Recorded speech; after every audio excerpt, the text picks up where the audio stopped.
रहे सब के बेटे का नाम अबू बकर है और बेटे का नाम अबू बकर है और बेटे का नाम अबू बकर है, लानत करने के लिए उसने अबू बकर रखा था ताकि दिल में लानत करे। जैसे कि तुमने बयान किया कि हजरत अली मुर्तजा रज़ी अल्लाह तआला अन्हु ने अबू बकर सिद्दीक का जो नाम अपने बेटे के लिए इंतखाब किया था वो इसने किया था ताकि वो लानत कर सके, क्योंकि हजरत अली मुर्तजा अपना दुश्मन समझते थे सिद्दीक अकबर को। ये तुम्हारी तोजी है, ये तुम्हारा नजरिया है, तो तुम्हें इल्जामी जवाब दे रहा हूं कि इसी नजरिए को तुम सलामत रखते हुए अपने बच्चों का नाम अब यजीद रखो, क्योंकि तुम भी अपना सबसे बड़ा दुश्मन यजीद को मानते हो, तो उस पर लानत करना चूंकि तुम्हारे लिए बहुत आसान होगी। तो आज से मुबारक हो हसन अल्लाह यारी, तुम्हारे तमाम बच्चों का नाम यजीद है और अब हम तुम्हें भी यजीद के नाम से जानेंगे और तुम्हारे तमाम बच्चों को यजीद के नाम से जानेंगे अगर होंगे, क्योंकि तुमने ये नजरिया और तुमने ये तोजी बयान की है। लेकिन हकीकतन तुम्हारे मुसन्निफीन ने क्या बयान किया है वो देखिए, अपनी किताब जाइए और उठाइए तारीख अइम्मा की ये इबारत पढ़ रहा हूं कि इमाम हुसैन रज़ी अल्लाह तआला अन्हु ने अपने तीनों बेटों का नाम आपकी किताब के हवाले के साथ अपने तीनों बेटों का नाम अली रखा। और जब उन बच्चों से पूछा गया ये बयान कीजिए आपका नाम अली अली क्यों है, तो उन्होंने बयान किया कि हमारे वालिद इमाम हुसैन को अपने वालिद यानी हमारे दादा से बड़ी मोहब्बत थी और उसी मोहब्बत की वजह से उन्होंने हमारे नाम अली अली अली रज़ी अल्लाह तआला अन्हु रखे। तो अइम्मा अहले बैत रज़ी अल्लाह अन्हुम अजमाइन का तरीका यह है कि वो दुश्मन का नाम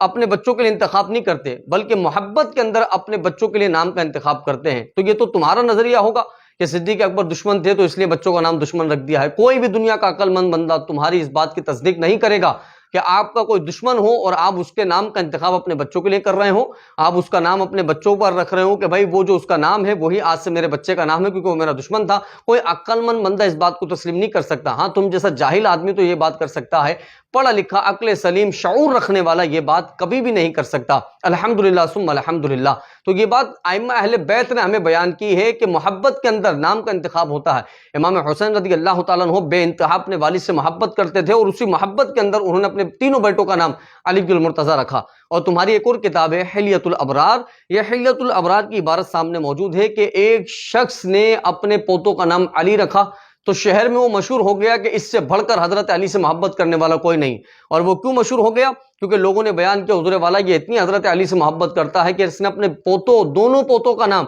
हजरत अली बिन मुर्तजा के नाम पर रख दिया है। तो आइम्मा अहले बैत का तरीका और जो अहले बैत से मोहब्बत करने वाले, मौला अली से मोहब्बत करने वाले, उनका भी तरीका यही है कि वो अपने महबूब के नाम का इंतखाब करते अपनी औलाद के लिए, दुश्मनों के नाम का इंतखाब नहीं करते। हसन अल्लाह यारी, और अगर तुम्हारे नजदीक वाकई दुश्मनों के नाम का इंतखाब किया जाता है तो आज से फिर मैं कह रहा हूं कि तुम अपने बच्चों का नाम यजीद रखो ताकि उस पर लानत करना तुम्हारे लिए आसान हो जाए। अगर तुम नहीं रखोगे तो फिर मैं समझ जाऊंगा कि तुम झूठ बोल रहे हो और अपने लोगों को गुमराह करने की कोशिश कर रहे हो। और अब लोग तुमसे सवाल करेंगे, हाँ जी आपने अपने बेटे का नाम यजीद रखा क्योंकि आपने फरमाया था, आपने कहा था कि दुश्मन को लानत करना तभी आसान होता है कि जब अपने बच्चों का नाम जो है वो दुश्मन वाला नाम रख दिया जाए। तो फिर आज से आप अपने बेटे का नाम यजीद रखें, और अगर नहीं रखते तो मतलब आप अपने लोगों को गुमराह कर रहे हैं। और हकीकतन जो आपके अइम्मा, हमारे अइम्मा अहले बैत हैं और जो आपके मुसन्निफीन मौल्लिफीन हैं जिन्होंने अपनी इबारात में ये बयान फरमा दिया है, किताबों में ये बयान कर दिया है कि अल्हम्दुलिल्लाह जब नाम का इंतखाब किया जाता है तो महबूबों के नाम का इंतखाब किया जाता है, दुश्मनों के नाम का इंतखाब नहीं किया जाता। तो मौला अली ने खुलफा सलासा के नाम का इंतखाब कर कर अपने बच्चों का नाम रखकर अबू बकर, उमर, उस्मान रखकर यह बयान कर दिया कि अली बिन मुर्तजा के दिल में तीनों खुलफा की मोहब्बत का चिराग जलता था, तीनों खुलफा इनसे मोहब्बत करते थे और ये तीनों खुलफा से मोहब्बत फरमाया करते थे। अल्हम्दुलिल्लाह, अल्लाह रब्बुल इज्जत से दुआ है हम सबको हिदायत के रास्ते पर कायम दائم रहने